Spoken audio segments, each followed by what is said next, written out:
akkuma jirtu jaalallee koo yoomsi naagin maraatu. Akkuma jirtu jaalallee koo yoomsi naagin maraatu. Jireenyi si malee kana bara kana nama marachaa jira. Nagdadhabsiisaa jira namoota waliin jiraachuun natti ulfaata. Maaltu murate? Karaa ani irra ture irratti nagaafachuun itti fufu. Hawwi koo keessatti of dhabaa jira. Akkamittiin mukabbaa ishee achitti argamu.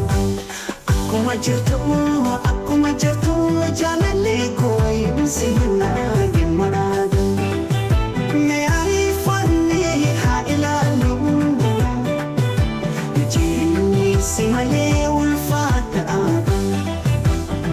Yeroon si waliin jiru kan rakkinaa fiigu. Yeroo koo haana argatu sa'aatii maanii harkifame. Guyyaan tokko jiraachaa dhufeera.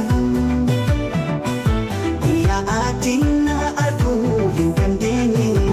Yoo si gaafadhamu si gaafadha yaa jaalallee koo fayyaa koo ni fayyaa.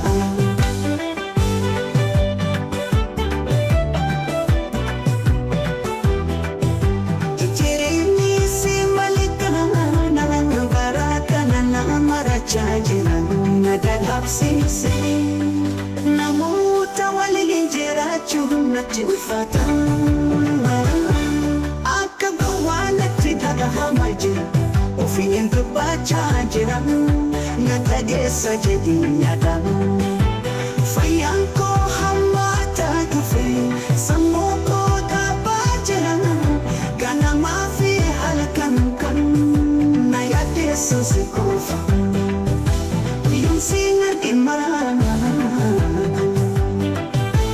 Mee haa ilaallu. Jireenyi si malee ulfaata. Nagdadhabsiisee namoota waliin jiraachuun natti ulfaata. Akka gowwaa natti dhagahamaa jira. Ofiin dubbachaa jira. Na dhageessa jedhee yaada. Fayyaan koo hammaataa dhufe. Sammuu koo dhaabaa. Akkuma jirtu jaalallee koo yoomsi naagin maraatu. Akkuma jirtu jaalallee koo yoomsi naagin maraatu.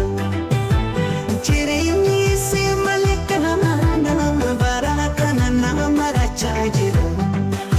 Nagdadhabsiisaa jira namoota waliin jiraachuun natti ulfaata. Maaltu murate? Karaa ani irra ture irratti nagaafachuun itti fufu. Hawwi koo keessatti of dhabaa jira. Akkamittiin mukabbaa ishee achitti argamu.